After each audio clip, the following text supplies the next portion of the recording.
জুবিন ক্ষেত্ৰত ইতিমধ্যে একাংশ ৰাজনৈতিক দলৰ নেতাকৰ্মীয়ে বিভিন্ন প্ৰতিবাদ মুখৰ কৰিব খুজিছে, চলিলে পৰ্যবেক্ষণ কৰিব খুজিছে। এইটো আপুনি কি ক'ব? চাওক, যিসকলে জুবিনৰ গান এটা মনত পেলাই দিব ক'লে গান এটা গাব নোৱাৰে। জুবিনৰ কোনোদিনা ফাংচনতো অহা নাছিল। তেনেকুৱা এচাম মানুহক কংগ্ৰেছ অখিল গগৈয়ে সমাধিস্থললৈ লৈ আহে।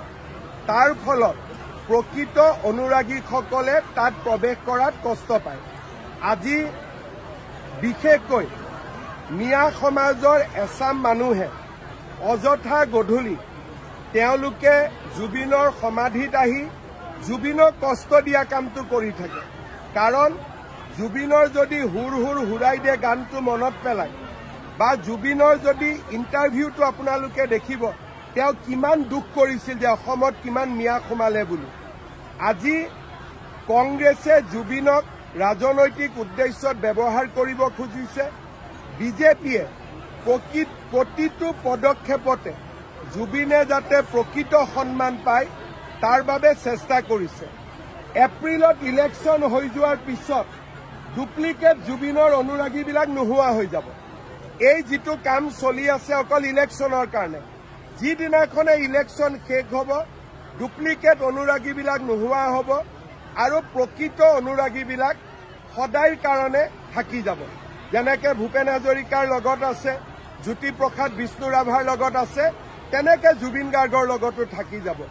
ইলেকশ্যনলৈকে ডুপ্লিকেটবিলাক থাকিবই। আপুনি ৰখাব গ'লে আৰু তেওঁলোকে বেছিকৈ জুবিনৰ সমৰ্থক হৈ পৰে। যদি আপোনালোকে তেওঁ সোধে জুবিনৰ গান এটা গাচোন, নাম এটা কচোন, একো ক'ব নোৱাৰে। ছাৰ, হত্যাৰ যি ইতিমধ্যে কালি এটা ভিডিঅ' আমি পাইছোঁ, আপুনি ক্লিপ দিছিলে, যিটো আচলতে SIT সঠিক ধৰণে আগবাঢ়িছে নেকি? SITয়ে বহুত ভাল পথত আগবাঢ়িছে। বহুত ভাল তথ্য, বিস্ফোৰক তথ্য আমাৰ হাতত পৰিছে। আৰু মই ভাবোঁ যে 10 ডিচেম্বৰৰ ভিতৰত 17 তাৰিখে লাষ্ট ডেট, তাৰ আগতে মই 10 বুলিয়ে মনত ভাবি থৈছোঁ।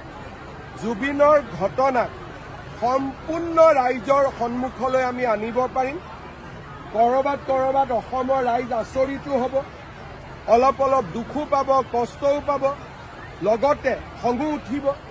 গতিকে মই ভাবোঁ যে 10 তাৰিখৰ ভিতৰত, 17 তাৰিখ লাষ্ট ডেট, 10 ডিচেম্বৰৰ ভিতৰত জুবিনক ন্যায় দিয়াৰ যিটো আচল পদক্ষেপ SIT চাৰ্জশ্বীট তাক আমি দাখিল কৰিম।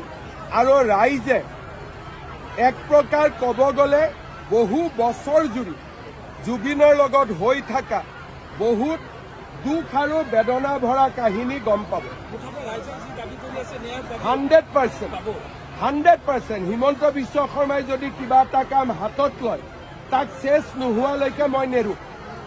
যিবিলাকে চিঞৰি জুবিনৰ ন্যায় বিচাৰি আছে, আৰু মই দিনে ৰাতিয়ে নোখোৱাকৈ কষ্ট কৰি আছোঁ যাতে জুবিনে ন্যায় পাব পাৰে। SITৰ মেম্বাৰবিলাকে কষ্ট কৰি আছে, পুলিচে কষ্ট কৰি আছে। কাৰণ আমি অসমীয়া মানুহবোৰ হ'লোঁ জুবিনৰ প্ৰকৃত অনুৰাগী, আৰু সেইকাৰণে জুবিনক ন্যায় দিয়াটো আমাৰ দায়িত্ব। আৰু সেই দায়িত্ব আমি নিষ্ঠা আৰু সততাৰে সৈতে আমি পালন কৰিম।